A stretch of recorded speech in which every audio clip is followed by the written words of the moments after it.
let's talk about one of the most haunting, unsolved mysteries of all time. We're going back to the winter of 1959, deep in the Soviet Union's Ural Mountains. 9 really experienced hikers went on a trip, and they just never came back. And what a search party found weeks later, well, it's the stuff of nightmares. So that's the million-dollar question, right? What on earth could make 9 seasoned pros flee their only shelter and run out into a frozen wasteland to die? As we're about to see, every clue they left behind just makes the whole thing even stranger. Okay, so let's get our bearings with a quick timeline.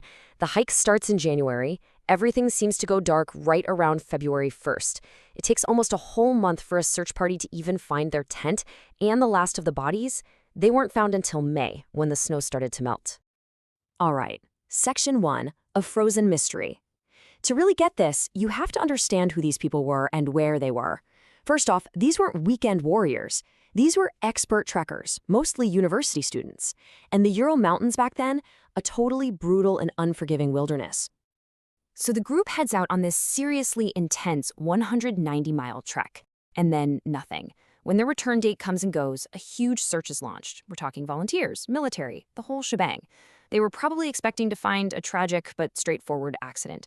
What they found, though, was anything but. Now we get to part 2, the bizarre scene. This is where the story takes a hard turn from a sad tragedy into this deeply unsettling mystery. None of the clues made any sense at all. The very first clue they find is the tent, and right away, things are wrong. It had been slashed open from the inside. Just think about that. Something caused such insane panic that they couldn't even bother to open the tent flap. They just sliced their way out. What could possibly do that? And it gets weirder. Look at what they left behind. All their heavy coats, their boots, their food. Everything you'd need to survive out there. They literally ran into the darkness with almost no protection.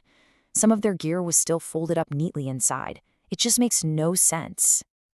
And when I say darkness, I mean a lethally cold one. The temperature that night was hovering around -20 degrees Fahrenheit. And that's before you factor in the insane winds. Leaving your shelter without gear in those conditions, that's not a choice. That's a death sentence.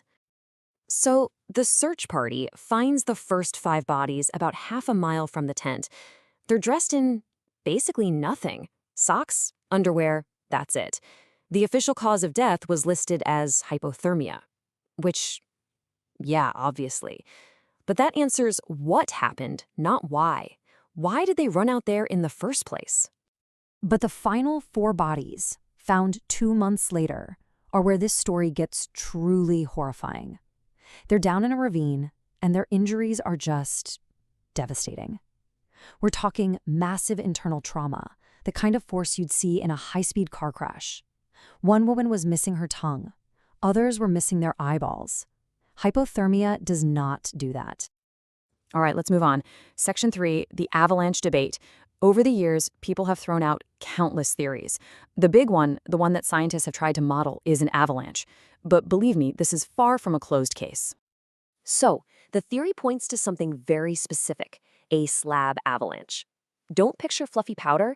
Think of a giant, cohesive plate of super dense, heavy snow breaking off and sliding down the mountain. Yeah, something like that could absolutely cause the kind of crushing injuries the last 4 hikers had. So, here's the back and forth on the avalanche theory.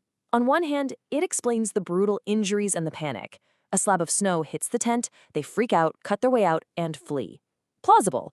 But on the other hand, the evidence at the scene just doesn't add up. The slope wasn't really steep enough, the tent wasn't buried, and, the big one, investigators could clearly see their footprints leading away. How is that possible if a huge wave of snow just came through? And a lot of people who have dug deep into this case share this feeling. This quote from a Reddit discussion really hits the nail on the head.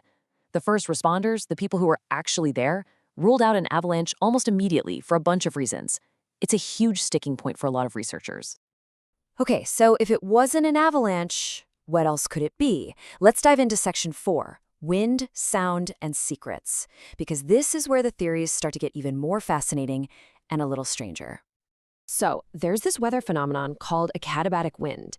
It's not a normal storm. It's a sudden, incredibly powerful blast of air that rushes downhill and can hit with hurricane force, totally out of the blue.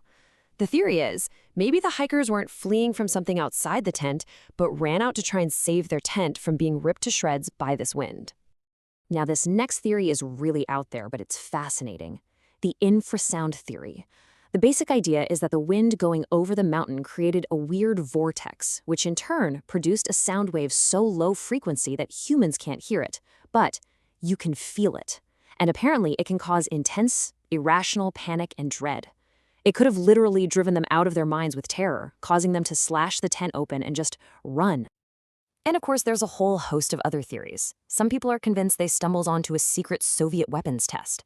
Other hikers in the area that night reported seeing strange orange spheres in the sky. Then you have the more conspiratorial stuff, like a secret meeting with spies that went bad. Or maybe it was something simpler, like a brutal animal attack. So, where does all this leave us? Well, that brings us to the final section, an unsolved case. Because after all these theories, all these decades, that is exactly what the Dyatlov Pass incident remains. You know what the official conclusion from the original 1959 investigation was? That the hikers died due to a compelling natural force. I mean, come on, that is so ridiculously vague, it's almost meaningless. It satisfied absolutely no one and has just fueled decades of suspicion that somebody was covering something up.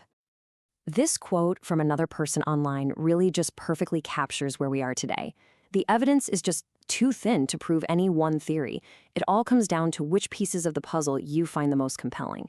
There is no single answer that neatly explains everything. So what do you think happened on that mountain? Was it just a bizarre, perfect storm of natural phenomena? A state secret that had to be buried? Or something else entirely? More than 60 years later, the mountain, whose name in the local language literally means dead mountain, is still keeping its secrets.